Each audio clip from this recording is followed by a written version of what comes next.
Donc mon nom est Frédéric Bouillot, je suis directeur de recherche à l'INSERM. Je travaille dans un institut qui est l'Institut Cochin, qui dépend de 3 tutelles qui sont d'une part l'INSERM, l'Institut national de la santé et de la recherche médicale, le CNRS, le Centre national de la recherche scientifique, et une université qui est l'Université Paris-Descartes. Ma formation est une formation en fait en biologie générale, je ne suis pas médecin, et je me suis intéressé pour différentes raisons depuis assez longtemps maintenant, on peut même dire très longtemps, aux conversions d'énergie dans les êtres vivants, ce qui m'a amené effectivement à travailler sur les mitochondries. Et au départ, je travaillais sur un mécanisme qui était utilisé dans certaines mitochondries pour produire de la chaleur.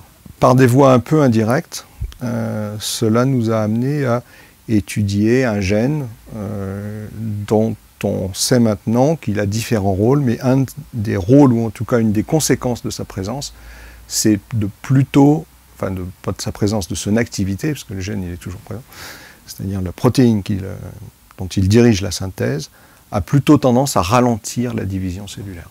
Et je trouve que c'est une protéine qui est mitochondriale. Donc c'est une preuve, si on peut, c'est une petite preuve, qui indique que agir sur les mitochondries, ça agit sur la division cellulaire, et donc ça peut avoir éventuellement une pertinence pour la situation cancéreuse. Donc c'est un sujet dont maintenant que je ne dirige plus personnellement, mais qui est maintenant sous la responsabilité d'une chercheuse plus jeune, qui est Clotilde Alves-Guerra, qui travaille sur ce projet, qui sont les relations entre ce gène, qu'on appelle UCP2, et la division cellulaire et le cancer. Et donc à ce titre, au titre de mon passé, je suis un peu reconnu comme étant un spécialiste des mitochondries, mais évidemment il en existe plein d'autres, et on n'est pas toujours forcément d'accord entre nous. Pour parler de la mitochondrie, il faut d'abord parler de la respiration. En fait, tout le monde a une expérience chaque seconde de la respiration, et finalement, pourquoi on respire? On respire pour produire de l'énergie, dont on a besoin pour vivre. Ou pour grandir, si on est un jeune individu. Ou pour grossir, si on mange un peu trop. Donc, pour produire cette énergie, en fait, ce mécanisme, il se produit au niveau de chaque cellule de notre corps, qui sont les unités vivantes. Et à l'intérieur des cellules, on peut dire qu'il y a des organes, ou des organites cellulaires. Et l'organite cellulaire de la respiration, c'est la mitochondrie. On peut parler de l'origine de la mitochondrie. C'est une histoire assez ancienne, qui a probablement plusieurs milliards d'années, qui correspond à l'apparition des premières cellules complexes. Les premières cellules qu'on imagine sur la Terre on peut imaginer des bactéries primitives qui étaient des tout petits êtres, qui d'ailleurs au départ étaient des petites bestioles qui détestaient l'oxygène, et d'ailleurs il n'y avait pas de problème parce que l'oxygène, il n'y en avait pas sur la planète. Et puis l'oxygène est apparu à cause de premières petites bêtes qui ont eu l'idée de faire de la photosynthèse, c'est-à-dire d'utiliser de la lumière pour récupérer l'énergie, qui étaient des algues, on dit maintenant des algues bleues. Donc l'oxygène, c'est devenu un problème, et les premiers animaux, enfin les premières cellules, ces petites bactéries, avaient plutôt tendance à se cacher de l'oxygène. Et donc elles avaient un métabolisme strictement, on dit maintenant, anaérobie, c'est-à-dire en absence d'air et d'oxygène. Et puis, certaines se sont adaptées à la présence d'oxygène, et correspondent, pour simplifier, aux bactéries qu'on connaît, nous, couramment, celles qui vont pousser sur le fromage, ou des choses comme ça, qui sont donc des bactéries aérobies. Et donc on pense que l'origine des cellules complexes, c'était une sorte de marché conclu entre une bestiole qui détestait l'oxygène. Quand je dis une bestiole, c'est un micro-organisme qui détestait l'oxygène. On pense maintenant que ce sont des organismes, il en existe encore quelques exemples dans la nature qu'on appelle les archéés. Et puis, une petite bactérie qui, elle, était capable de l'utiliser. Et donc, elles ont conclu une sorte de marché en disant « Moi, je te protège de l'oxygène parce que je le consomme, et toi, tu me donnes quelque chose en échange, et on va dire, tu me donnes quelque chose qui est une molécule carbonée. » On pourrait simplifier, presque dire c'est du sucre. En fait, c'était probablement pas ça, mais c'est presque, on peut imaginer le marché comme ça. Et donc ça aboutit à la formation des premières cellules complexes, dans lesquelles il y avait des compartiments différents qui correspondaient à l'origine de l'ancienne cellule archéée, et puis ce nouveau venu qui savait utiliser l'oxygène, et utiliser l'oxygène pour produire de l'énergie. Donc ça, c'est l'origine biologique de la mitochondrie. Alors pourquoi c'était avantageux? C'était avantageux de deux façons. D'une part, ça protégeait l'ensemble de l'oxygène, mais ça lui permettait de l'utiliser, et l'utilisation de l'oxygène se révèle avoir un rendement bien supérieur à ce qui existait avant comme métabolisme en l'absence d'oxygène. Parce qu'en fait, ça va utiliser une source d'énergie à laquelle on pense maintenant, qui sont ce qu'on appelle par exemple les piles à combustible, c'est-à-dire on va en gros utiliser l'oxygène pour former de l'eau, et en faisant ça, on récupère beaucoup d'énergie. Si vous mélangez de l'oxygène et de l'hydrogène, c'est le principe par exemple de certains étages de fusée, vous faites de l'eau, ça dégage énormément d'énergie, cette énergie, vous en faites ce que vous voulez. Donc les cellules ont utilisé ce système. Donc ça, c'est l'origine biologique, et évidemment, ces petits organismes aérobies qui étaient dans les cellules sont devenus les mitochondries. Et si vous voulez voir dans une cellule à quoi ça ressemble, donc là, vous avez une cellule on va, pour simplifier, dire une cellule de peau humaine. C'est pas tout à fait vrai, c'est une cellule qu'on appelle un fibroblast, donc c'est celles qui vont former le soubassement de la peau. Bien, vous voyez en fait quelque chose qu'on imagine être hérité de l'ancien micro-organisme qui n'aimait pas l'oxygène, qui est le noyau de la cellule, mais il n'y a pas que le noyau, mais il serait représentatif de ça. Et vous voyez en vert, qui ont été colorés en vert ici, par une préparation spécifique bien sûr, les mitochondries dans une cellule. Donc la première constatation, c'est qu'en fait il y en a beaucoup, et suivant les estimations, on pense que c'est de l'ordre, on va dire entre 5 et 20% du volume cellulaire, ça dépend probablement des cellules. Et donc c'est plus que des petits objets isolés, finalement ça forme une sorte de réseau dans les cellules. Et donc ce réseau, c'est lui qui, dans la cellule, va être responsable de la fourniture d'énergie. Alors, l'avantage de ce système, c'est qu'il a un rendement élevé. C'est-à-dire que si, par exemple, pour continuer avec l'exemple que j'ai pris, vous prenez une molécule de sucre classique et le glucose, il y a 6 atomes de carbone, et puis il y a des tas d'autres choses autour, il y a de l'oxygène et de l'hydrogène.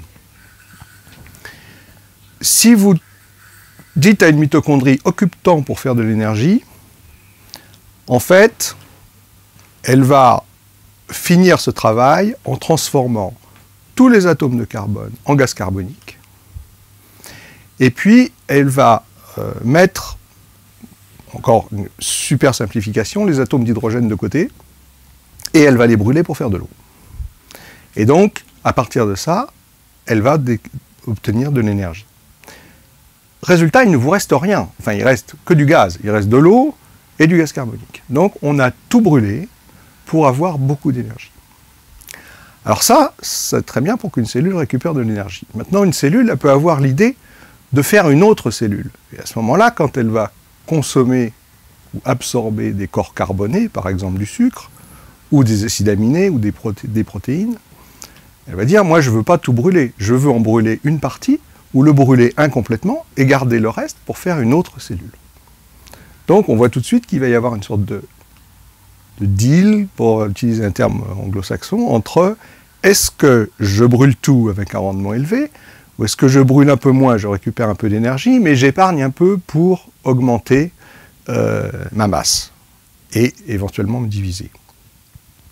Donc on voit tout de suite, si on met ça dans le contexte, alors on peut mettre ça dans le contexte de la croissance cellulaire, mais on peut évidemment, bien sûr, le mettre dans le contexte du cancer, où on a affaire à des cellules dont l'idée principale, c'est de se diviser, de continuer à se diviser hors de contrôle. Et donc ces cellules sont nécessairement en train de faire constamment un compromis plutôt en faveur de je me divise, plutôt que je fais de l'énergie avec un très haut rendement. Alors évidemment, ce n'est pas tout bleu, tout blanc ou tout noir. On ne peut pas décider de se diviser et d'augmenter sa masse sans consommer de l'énergie. Mais il faut les deux à ce moment-là. Alors c'est une idée assez ancienne en fait, c'est même une idée très ancienne, de dire que les cellules cancéreuses sont des cellules qui ont perdu la capacité d'utiliser leur mitochondrie. C'est une idée dont je crois l'auteur est un savant allemand qui est Otto Warburg, et je crois que ses premières publications à ce sujet datent des années 20 ou 30. Donc très très tôt, avec des observations qui étaient tout à fait pertinentes, il a dit finalement, les cellules cancéreuses sont des cellules qui ont perdu leur mitochondrie, ou les mitochondries marchent mal, et il a rajouté quelque chose, parce que c'est quelqu'un, quand il était convaincu de quelque chose, il allait assez fort, il a dit, c'est la cause primaire du cancer. Ça a été oublié pendant très longtemps, combattu, etc. et tout. C'est redevenu à la mode, mais c'est redevenu à la mode, ou c'est reconsidéré, on va dire. Alors, d'une part, ça s'est renforcé parce qu'évidemment, on a maintenant des moyens de recherche que Otto Warburg n'avait pas. Mais en même temps, la théorie s'est considérablement complexifiée, et on sait, il y a bien des exemples où le cancer, pareil, les cellules cancéreuses, par exemple, respirent. Donc on ne peut pas dire qu'une cellule cancéreuse est une cellule qui ne respire plus. Alors après, il faut dire aussi qu'il y a différentes sortes de cancers, bien évidemment. Tout le monde sait qu'il y a des cancers plus ou moins agressifs, et puis qu'on peut donc plus ou moins soigner. Donc ça reste quand même un enjeu assez important. Et en tout cas, ça pose la question des relations entre métabolisme énergétique, cancer, division cellulaire. Alors, pour être encore plus précis, comprendre le Warburg, quelle est l'autre possibilité de faire de l'énergie que la respiration? Eh bien, c'est ce qu'on appelle des métabolismes anaérobies. C'est par exemple quelque chose qu'on connaît au moins dans la vie courante, c'est la fermentation qui sert par exemple à faire de l'alcool ou du pain. Quand vous avez des levures qui font de l'alcool ou du pain, bah, il vous reste quelque chose, tout ne part pas en gaz carbonique et en eau. Donc ce métabolisme-là, il existe dans les cellules et en fait c'est la première phase du métabolisme du glucose. C'est-à-dire qu'en gros le glucose est une molécule avec 6 carbones. Il y a une première phase qui se passe hors de la mitochondrie qui la coupe en 2 molécules de 3 carbones. Et ces 2 molécules de 3 carbones vont rentrer dans la mitochondrie et être oxydées.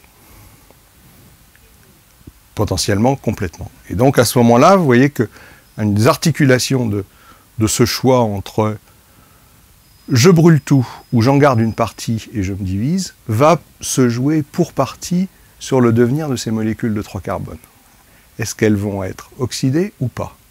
La deuxième chose à prendre en compte quand on imagine les relations entre cellules cancéreuses et mitochondries, et donc respiration cellulaire, c'est que la respiration cellulaire et la mitochondrie, c'est quelque chose qui est effectivement extraordinairement efficace, mais qui requiert aussi un objet dont la structure est complexe. La mitochondrie, c'est une structure assez complexe, donc il va falloir du temps pour la construire, il faut investir pour la construire, mais on récupère bien après. Pour prendre un exemple assez simple dans la vie courante, si vous construisez une maison et envisagez le système de chauffage, vous allez acheter une chaudière avec un bon rendement, etc. Et tout. Maintenant, si vous êtes dans la nature et que vous avez besoin de vous réchauffer avec un feu, vous allez ramasser assez rapidement ce qu'il y a autour de vous qui peut brûler, y mettre le feu. Alors le rendement va être évidemment absolument détestable, mais il n'empêche que tout de suite ça rend service et ça évite d'avoir à construire une maison. C'est évidemment une simplification extrême, mais on peut, de certaines façons, caricaturer le comportement cellulaire de la façon suivante. Si une cellule se divise très très rapidement, ça veut dire qu'elle a à peu près autour d'elle ce qu'il lui faut. Elle ne va pas forcément, pour l'énergie dont elle a besoin pour sa division, aller élaborer quelque chose de une structure très complexe qui va après falloir se répartir entre les 2 cellules filles, etc. et tout, c'est compliqué. Et donc elle va avoir plutôt tendance, enfin c'est une possibilité, à utiliser un métabolisme rapide, mais à rendement faible. Donc un métabolisme qui exclut la mitochondrie. Inversement, une cellule extrêmement différenciée, qui va faire des choses très complexes, type un neurone, une cellule cardiaque, va avoir une quantité de mitochondries très élevée. Donc on voit que deux profils vont s'opposer. la cellule dite différenciée, c'est-à-dire une cellule spécialisée, une grande spécialiste d'une fonction, qui essentiellement ne se divise pas, et une cellule qui n'a pas encore décidé ce qu'elle allait faire, mais qui, elle, va se diviser. Et que ça a l'air, au niveau du profil énergétique, de se superposer à beaucoup de mitochondries, ou pas de mitochondries, ou très peu de mitochondries. Donc ça fait partie des choses qui sont dans la balance quand on juge d'activité mitochondriale et cancer. Comment se rendre compte qu'elle marche bien ou mal? Alors, un moyen très simple, c'est de mesurer leur consommation d'oxygène. Ou, alors, en fait, il se trouve que les cellules humaines, quand elles fermentent, elles ne font pas d'alcool. On pourrait essayer de comparer, si c'est des levures, on peut comparer la consommation d'oxygène ou la production d'alcool, par exemple. Alors, pour les cellules humaines ne font pas d'alcool, elles font une autre molécule qui est assez proche, qui s'appelle le lactate, l'acide lactique. Donc en gros, si une cellule humaine respire, elle va consommer de l'oxygène et libérer du gaz carbonique, en consommant, au point de vue des substrats organiques, beaucoup de choses. C'est-à-dire, elle peut consommer des lipides, elle peut consommer des protides, elle peut consommer des glucides. Et puis, si elle décide de fermenter, elle va libérer du lactate, et à ce moment-là, la molécule d'entrée qu'elle va utiliser, c'est pratiquement exclusivement le glucose.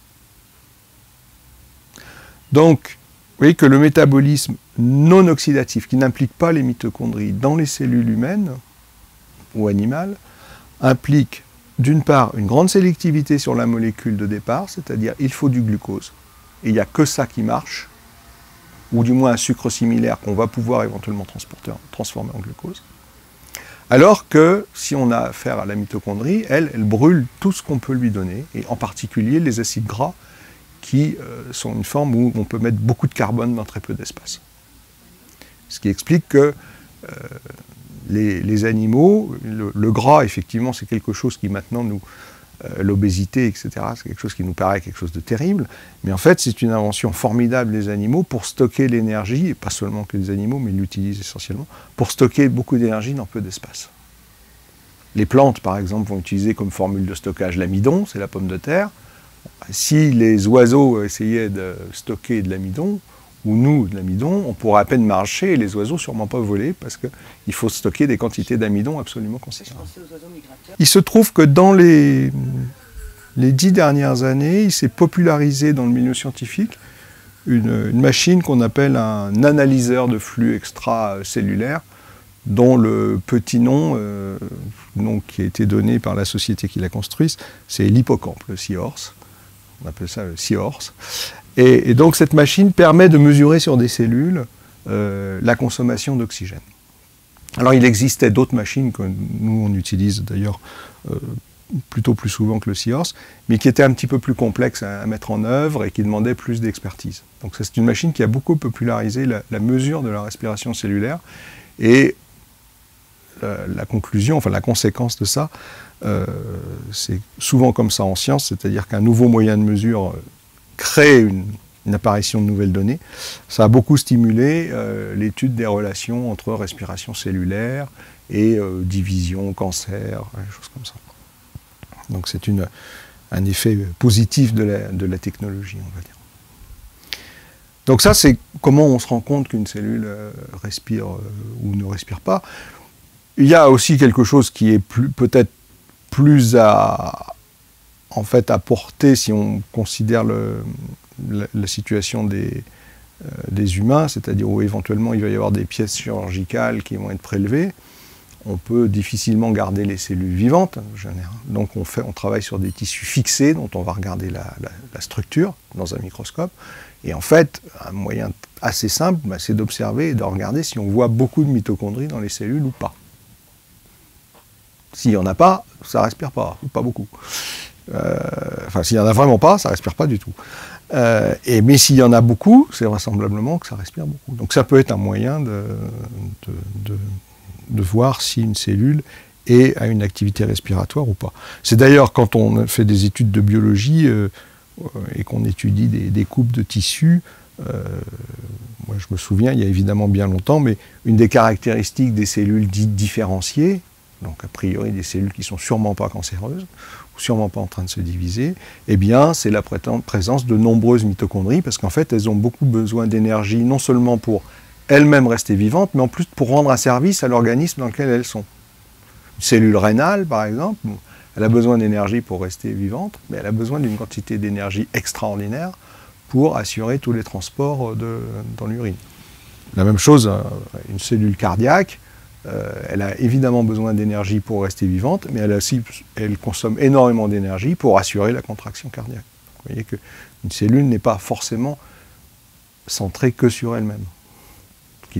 En simplifiant, peut être un peu le biais des cellules cancéreuses qui ne sont intéressées finalement que par une chose, se diviser. Enfin, qui sont, si on peut mettre des intentions dans une cellule, mais en fait la conclusion c'est ça, c'est-à-dire qu'on aboutit à une situation où des cellules, suite à un certain nombre d'événements accidentels, la plupart, au moins au niveau du génome, deviennent des cellules dont la seule activité signifiante, c'est de se diviser en utilisant les ressources de l'organisme qui les héberge. Je sais que Laurent a une très grande affinité, on va dire, pour l'explication mitochondriale du cancer. Ça reste effectivement un enjeu. On sait maintenant que tout ne s'explique pas par là. C'est très clair. Il y a des cancers qui sont clairement respiratoires. Mais par exemple, à l'appui à l'opposé un peu de ça, à l'appui de la conception de Laurent, on peut dire qu'une des voies majeures de détection des cancers, qui est une méthodologie qu'on appelle la caméra positron, et la détection de cellules, enfin de groupes de cellules dans le corps, qui ont une consommation de glucose énorme. Et cette consommation de glucose énorme, elle s'explique en grande partie, dans ce cas-là, pour les cellules cancéreuses, par le fait qu'elles vont utiliser ce glucose par voie fermentaire et pas par voie oxydative, c'est-à-dire pas en utilisant les mitochondries. Pour donner une idée de l'écart, en fait, le rendement de l'utilisation d'une molécule de glucose par la voie fermentaire, c'est 2 unités d'énergie, et le rendement d'une molécule de glucose par la voie mitochondriale, qui va donc libérer que de l'eau et du gaz carbonique, c'est plus de 30, c'est 30 ou plus. Donc le rapport, le rendement entre les deux est considérablement différent, et donc le système oxydatif de la mitochondrie, qui utilise l'oxygène, est 15 fois plus efficace. Donc effectivement, si une cellule est obligée d'utiliser le métabolisme fermentaire, non mitochondrial, il va lui falloir 15 fois plus de glucose pour faire la même chose qu'une cellule qui est de type oxydatif. Donc, alors le côté, donc ça c'est un côté qui permet la détection effectivement des cellules, de certaines cellules cancéreuses, mais certains cancers, n'étant pas médecin, mais j'ai entendu que certains cancers ne se voient pas avec cette caméra positron, parce que justement, ils n'ont pas ce profil essentiellement fermentaire. Et le côté un petit peu, le tendon d'Achille de cette approche, c'est que si on attaque les cellules cancéreuses sur la base de leur métabolisme fermentaire, si on ne les tue pas, eh bien, on va éventuellement promouvoir la présence de cellules qui vont basculer vers la respiration, qui ne seront pas forcément moins cancéreuses. Elles seront peut-être moins embêtantes, mais elles ne seront pas forcément moins cancéreuses. Et le tendon d'Achille de cet aspect-là, c'est qu'il faut augmenter très peu la respiration cellulaire, puisqu'elle est 15 fois plus efficace que le métabolisme qui produit du lactate. Et donc ça, c'est probablement quand même quelque chose à considérer aussi. Enfin, ça fait partie des risques de la stratégie consistant à attaquer le cancer sur le seul fait qu'il serait de type glycolytique et anaérobie. C'est une des voies. Alors en même temps, ce qui peut rendre les cellules cancéreuses extrêmement délétère, c'est cet énorme besoin en glucose. C'est-à-dire qu'elles vont épuiser les ressources en glucose de l'individu. Il est... bon, d'abord c'est un fait, beaucoup de cellules cancéreuses vont utiliser majoritairement le glucose. Et alors, à quoi ça correspond? Est-ce que ça correspond au fait que le fait de consommer plus de glucose rend cancéreux? Ce qui, je crois, est quand même contraire à toute une partie de l'histoire de cette science qui a été, en gros, la découverte de ce qu'on a appelé les oncogènes, qui sont donc des gènes qui vont faire qu'une cellule devient cancéreuse. Et donc il y a eu une époque, en gros, entre Otto Warburg et maintenant, il y a eu une époque qui a dû commencer, je dirais, dans les années 70, 60-70, où on a découvert les oncogènes, et qui n'étaient pas des gènes, en quoi que ce soit, vraiment connus comme étant des gènes de respiration, par exemple, ou de non-respiration, mais qui étaient des gènes qui comptent, pour faire simple, qui contrôlaient le fonctionnement du noyau cellulaire. Au moins pour une grande partie d'entre eux, mais pas tous.